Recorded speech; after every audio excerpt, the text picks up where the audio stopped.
sommes, alors Énergisme, alors on est un agrégateur, un exploitant et un analyste de la donnée. On a 12 ans d'expérience aujourd'hui dans le domaine de la gestion énergétique. C'est un élément qui est important.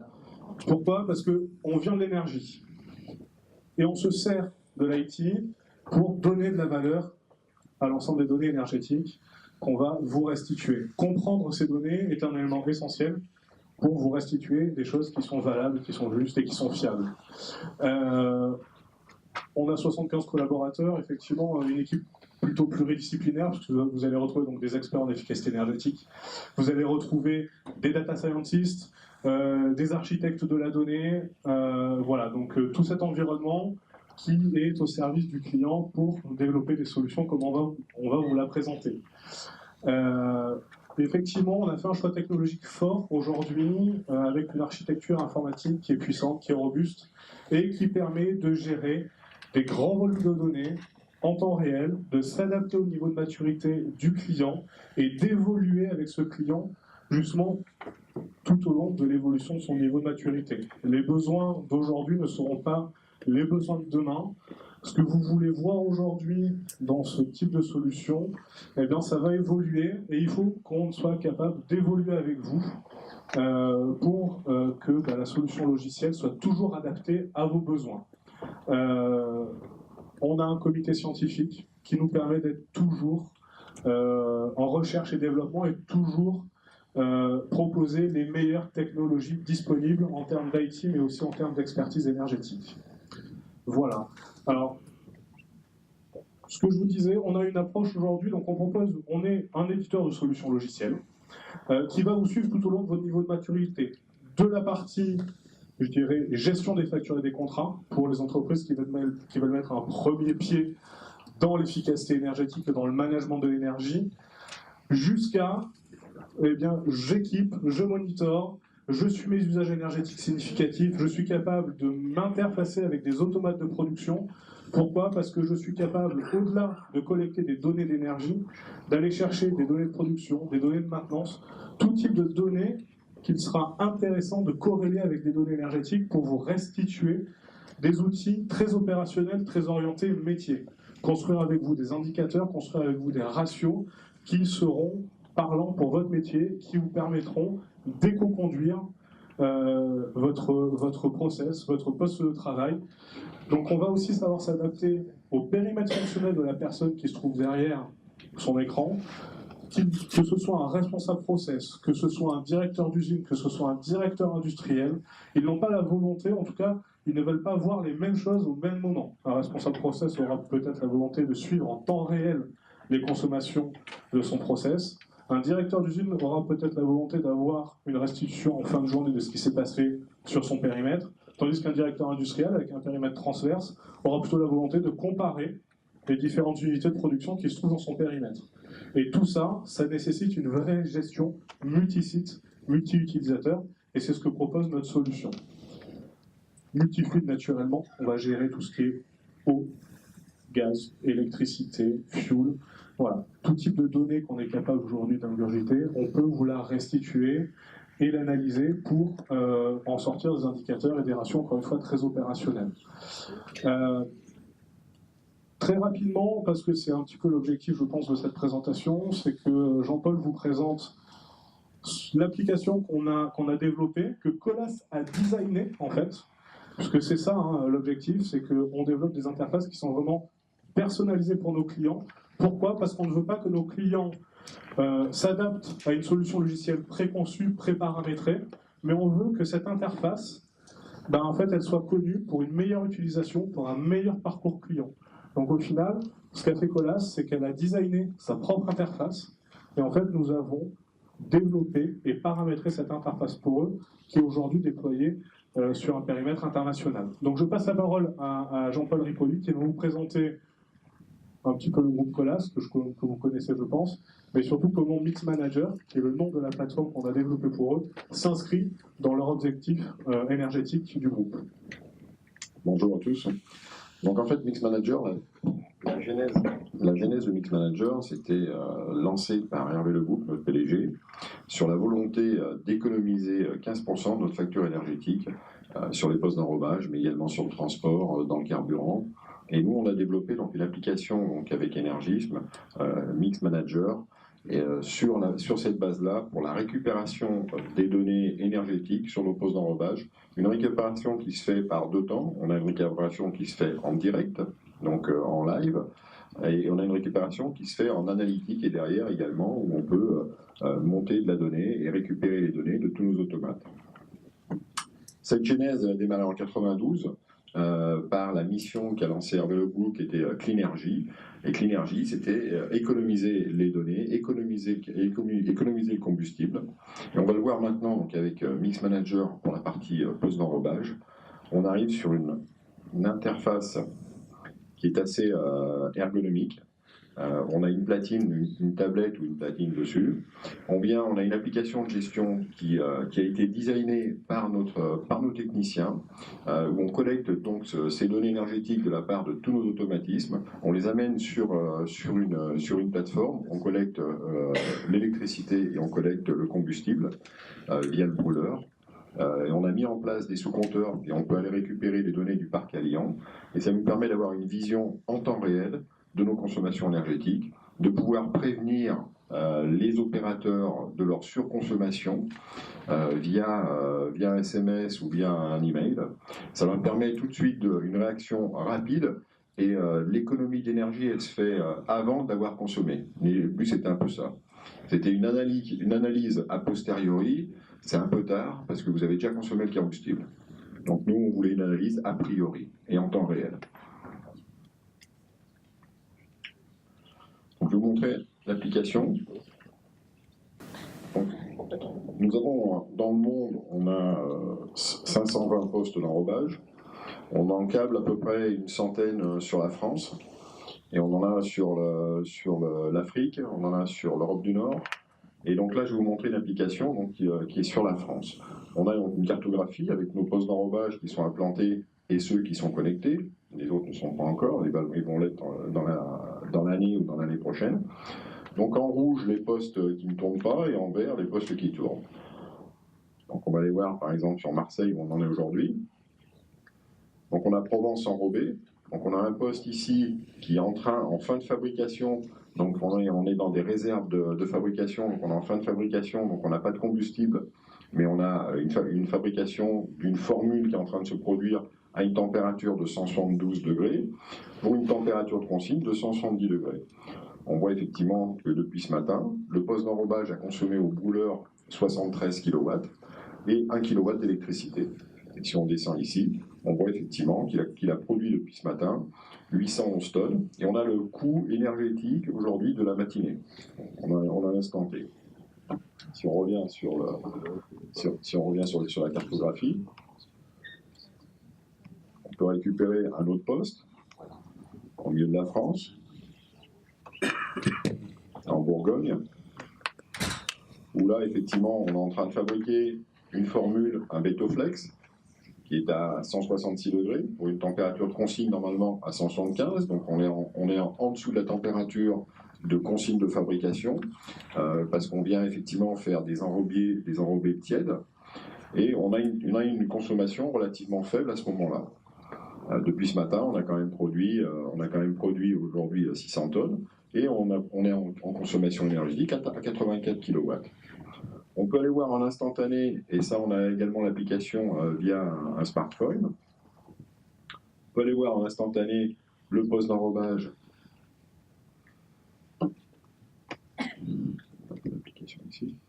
Depuis ce matin, il a produit 670 tonnes. Il a fait une température moyenne depuis ce matin de 173 degrés. Et on a sa consommation énergétique au brûleur, consommation énergétique d'électricité et sa consommation moyenne totale.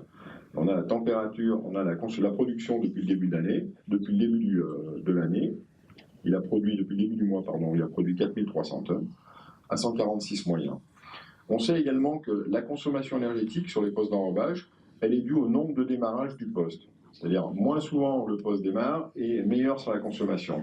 Donc là, on a un poste qui tourne relativement bien, qui a démarré une seule fois le matin et qui travaille en continu.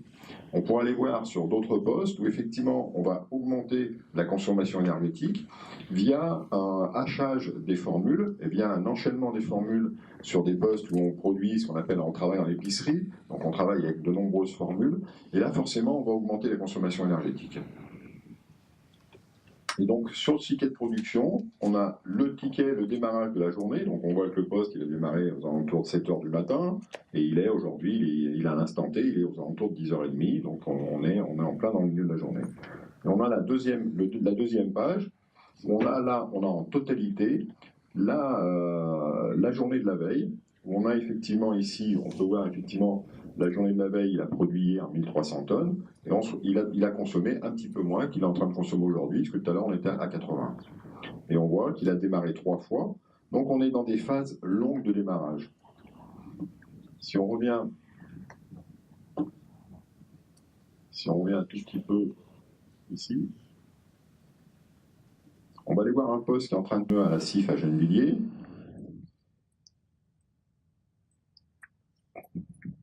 qui lui est un poste de ville, et on voit qu'il augmente ses consommations, mais on va voir ce qu'il a fait aujourd'hui. Ce qui est intéressant, c'est de voir ça, c'est que depuis ce matin à 10 h, on a vu tout à l'heure, le poste avait démarré, il avait démarré une fois, voire 3 fois. Là, on se retrouve déjà à 7 démarrages. Donc effectivement, on a des productions qui sont beaucoup plus hachées. On a travaillé de nuit, on a eu des petites productions, on est sur des cadences qui sont relativement petites, parce que c'est un poste qui fait de l'épicerie. Et là, forcément, on se retrouve avec des consommations qui sont plus élevées. C'est aujourd'hui, Mix Manager nous permet de suivre ça en continu. Ça permet également d'avoir un reporting, de pouvoir venir comparer des postes entre eux et d'agréger les données. Donc là, on a vu le direct. On peut aller voir, donc si on a, je disais tout à l'heure, je vais repasser sur le poste. Sur Margency. On peut avoir un détail de production également de la journée. Donc on a les enrobés qui ont été fabriqués, on suit le nombre de formules fabriquées. On peut classer les formules dans leur consommation énergétique et voir si une formule a une certaine température, quelle est sa consommation par rapport à une autre. Bon, là, on a produit 41 tonnes de cette formule-là, à une température moyenne de 180 degrés, donc on a déjà un écart de 9 degrés puisque la consigne est à 170, et on est sur 85 kWh à la tonne. Donc ça nous permet d'avoir ici, d'agréger dans la journée les formules, et de pouvoir, si on continue plus bas, de voir le déroulé de la formule avec les lancements de lots de fabrication. Donc on voit effectivement qu'on enchaîne des formules, et on voit les lancements, horaire, par rapport au lot de fabrication. On va passer ici rapidement sur la partie reporting, où on vient regarder ici 3 postes. On va prendre les postes de classe nord-est.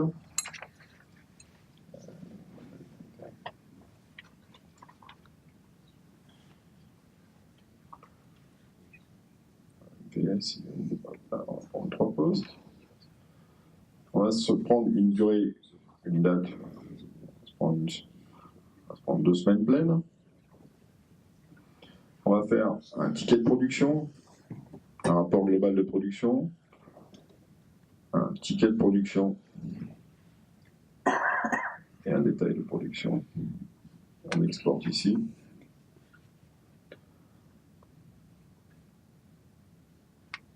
En fait, là, les données sont agrégées en temps réel pour construire les rapports, donc qui vont être ensuite téléchargés soit en PDF, soit en Excel, soit sous toute autre forme. Ça, je dirais, le format est libre. L'objectif de ces rapports, c'est de pouvoir informer les directeurs de région. Alors, soit les rapports sont envoyés automatiquement, donc on met en place une routine et de façon hebdomadaire ou mensuelle, le directeur de région reçoit un rapport qu'il a lui-même défini sur sa boîte mail qui lui permet d'avoir le benchmark de l'ensemble de ses sites et une analyse qui lui est dédiée puisque ça correspond à son propre périmètre.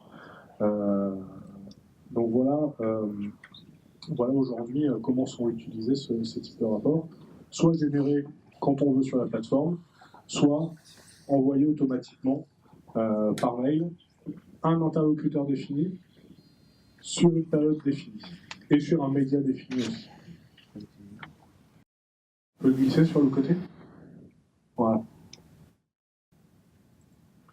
Donc là, on a un rapport agrégé sur les 3 postes qu'on a pris. On est sur la période des 2 semaines.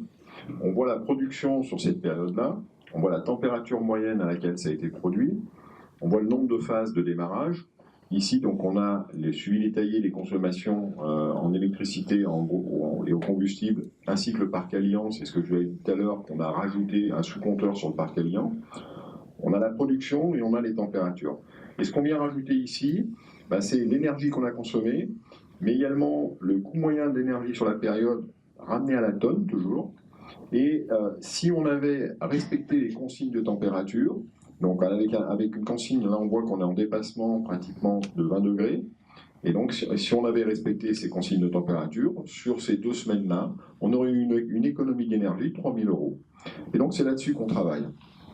C'est-à-dire qu'on vient tous les mois pousser en automatique aux responsables d'industrie, aux chefs de poste et aux adjoints d'exploitation. On vient leur pousser un rapport, de leur propre poste, et ensuite de la région agrégée des données. Et ça leur permet de voir où ils se situent en énergie par rapport aux autres postes, mais également de voir ce qu'ils auraient pu économiser s'ils avaient respecté les consignes et s'ils avaient en temps réel pris les actions nécessaires pour essayer de tirer vers le bas la consigne de température et ajuster au mieux le brûleur afin de pouvoir économiser cette énergie. Donc c'est ce rapport-là qui est poussé principalement en fin de mois à chaque exploitant. Alors, on a le deuxième rapport. Je vous regarde tout à l'heure. Ici, on a la totalité de production, et comme on remonte toutes les données, après, on ne va pas forcément toutes les voir, ces données. Donc, on voit le granulat, de quoi est composée la formule. Et on peut suivre derrière techniquement les incohérences entre la consommation, les écarts bitume et les écarts filaires, ce qui permet d'avoir un ajustement de la partie technique et de savoir si on est dans une dérive au niveau du poste ou pas. On a également ici le top 10 des formules, donc les formules qui sont les plus produites dans le poste, et ça nous permet de vous suivre sur ce top 10 des formules au niveau de l'énergie. Et ensuite, sur la fin, on vient comparer les postes entre eux, et ça permet de voir effectivement la consommation énergétique de chaque poste par rapport aux autres. Donc c'est également ce deuxième rapport qu'on vient pousser en fin de mois à chaque exploitant dans son périmètre de poste. Merci Jean-Paul pour cette présentation. Alors je vais rapidement terminer, je crois qu'il nous reste 5 petites minutes pour clore cet atelier. Alors vraiment, Colas c'est un cas d'espèce assez pratique puisque, comme je vous disais, notre solution est interfaçable avec, je dirais, toutes les solutions de comptage sur le marché. On est capable d'aller reconnaître automatiquement les factures pour aller monétiser en fait les économies d'énergie, comme vous avez pu le voir. On va aller s'interfacer sur des ERP, sur des GMAO, sur des GPAO pour aller chercher automatiquement des données de production et les corréler avec des données de consommation. Une étape qui est essentielle chez nous, comme je vous disais, on vient d'énergie. Notre expertise se situe avant tout en énergie, ce qui fait que on ne va pas prendre pour argent comptant la qualité de vos données. Afin de vous restituer des modélisations qui sont fiables et des modèles qui sont justes, on va avoir un travail de fiabilisation et de qualification de la donnée avant de vous la restituer. Un travail d'horodatage pour pouvoir comparer des données, et puis savoir est-ce que le compteur compte bien, est-ce que j'ai des trous de données, parce que si je pars du principe que la donnée brute est juste, eh bien je peux me retrouver avec des modélisations qui sont fausses. Et donc nous, ce gros travail de qualification et de centralisation de la donnée est essentiel pour pouvoir restituer des modèles qui sont bons. Ensuite, pour vous expliquer un petit peu, voilà, notre métier, une fois que on a compris que l'ensemble de l'intelligence, de l'analyse a été industrialisé. C'est très facile pour nous de développer vraiment des interfaces qui sont dédiées aux clients pour qu'encore une fois, ils soient dans des environnements connus, avec un parcours client qui est connu. Au final, on a très peu, ou voire jamais eu besoin, jamais eu de nécessité de réaliser une formation à la compréhension ou à la navigation sur notre outil. Pourquoi? Parce qu'au final, c'est vous qui designez votre propre outil maison, et c'est Energis qui le déploie pour vous. Donc ça, c'est un élément qui est assez essentiel, parce que nous, notre métier, en fait, au final, notre volonté surtout, c'est que vous utilisiez le portail tous les jours pour aller piloter et mieux maîtriser vos consommations énergétiques. Et si vous êtes dans un environnement qu'on a designé pour vous, pour vos chefs de poste, pour vos responsables process, ils auront beaucoup plus de facilité à s'inscrire dans cette démarche et à pouvoir naviguer sur le portail. Donc voilà, notre offre se veut très adaptable, modulaire, ergonomique. Encore une fois, on n'a pas la volonté de fournir des dizaines et des dizaines de tableaux de bord, des dizaines d'indicateurs, de vous fournir une usine à gaz. On va se concentrer avec vous sur les 4, 5, 10 indicateurs vraiment prioritaires que vous voulez suivre et piloter. Et on veut vous restituer vraiment des interfaces qui sont claires et lisibles. Enfin, on a différents catalogues de modules qui sont disponibles et industrialisables, qui sont bien évidemment personnalisables. Et encore une fois, l'objectif, c'est de suivre votre niveau de maturité. Donc, généralement, on a ces 3 modules, qui sont un module de data analyse, multicritères, un module d'alerte, où vous pouvez paramétrer n'importe quelle alerte, sur un ratio, sur un seuil de consommation, sur des unités d'heure que vous avez vous-même créées. Vous pouvez générer vos propres rapports. Alors bien évidemment, on vous livre l'interface avec des éléments préparamétrés, mais vraiment l'objectif, c'est de vous donner ensuite toute la main sur je génère mes propres rapports, je gère mes données, je gère mes dashboards, je gère mes alertes. Et puis ensuite, demain vous décidez d'aller vers l'ISO 50001, eh bien, on vous met à disposition le module ISO plan d'action. Vous décidez d'intégrer des facteurs d'influence à l'analyse de vos consommations énergétiques, eh bien, on a le module IPMVP qui va permettre de modéliser une consommation de référence par rapport à des facteurs d'influence, de mesurer la performance énergétique des plans d'action, d'économie d'énergie, et de figer ce modèle une fois que j'ai réalisé une action. Pourquoi? Parce que je veux savoir si je peux dupliquer cette action. Est-ce que cette action a généré autant d'économie d'énergie que ce que j'attendais? Donc, ça a été un peu rapide. Si vous avez quelques questions, n'hésitez pas. On est là pour y répondre. En tout cas, on sera à côté toute la journée si vous souhaitez avoir plus de détails sur nos solutions et nos plateformes pour vous aider à mieux piloter vos consommations énergétiques. Merci.